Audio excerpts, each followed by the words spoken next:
السلام علیکم ورحمۃ اللہ وبرکاتہ۔ سمیر وانچوک سر جنتر منتر پر انشن پہ بیٹھے ہوئے ہیں۔ آج ان کے انشن کا 20واں دن ہے۔ 20واں دن وہ بھوک ہڑتال اپنے نے نہیں کیے ہوئے ہیں۔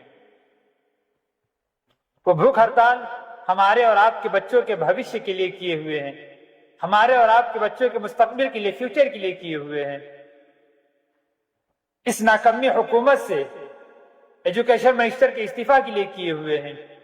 پیپر لیک معاملے کے خلاف انشن پہ بیٹھے ہوئے ہیں۔ سمیر وانچوک سر کی حالت دیکھو کیسی ہو گئی ہے۔ انسانیت بھی کوئی چیز ہوتی ہے۔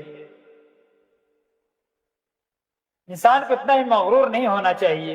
اتنی بھی ضد کس بات کی ہے یار، کہ آپ ایک بندے کی انشن نہیں توڑوا سکتے؟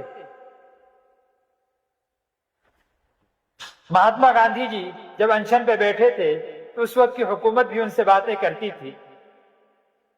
انا ہزارے جب انشن پہ بیٹھے تھے تو اس وقت کی جو حکومت تھی وہ بھی انا ہزارے سے بات کرتی تھی اور یہ اپیل کرتی تھی کہ آپ انشن توڑ دیجئے۔ آپ کے اندر اتنا غرور ہے کہ آپ ایک بات تک بولنا پسند نہیں کرتے۔ یہ سارے معاملات چل ہی رہے تھے کہ رامپور کے ڈی ایم کا ایک فیصلہ آتا ہے کہ جوہر یونیورسٹی جس کے فاؤنڈر اعظم خان ہے، جو جیل میں بند ہے اور ان کا لڑکا بھی جیل میں بند ہے،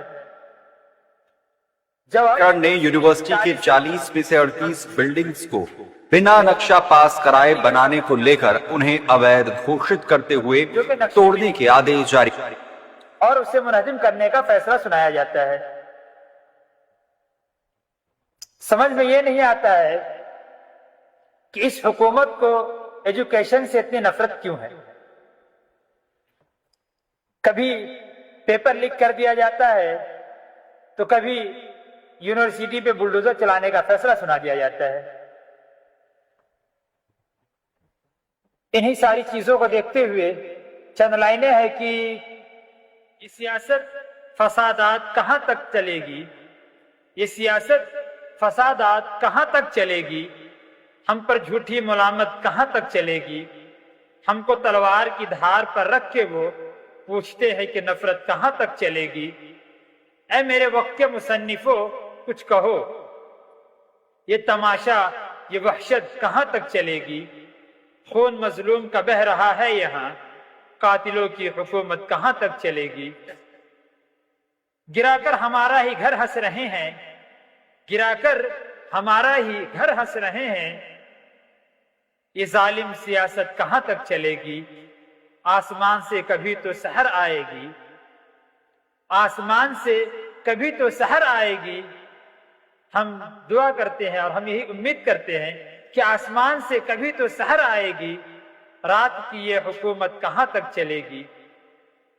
انقلاب آئے گا اب تو بدلیں گے دن، انقلاب آئے گا اب تو بدلیں گے دن، اب ان کی جرأت کہاں تک چلے گی۔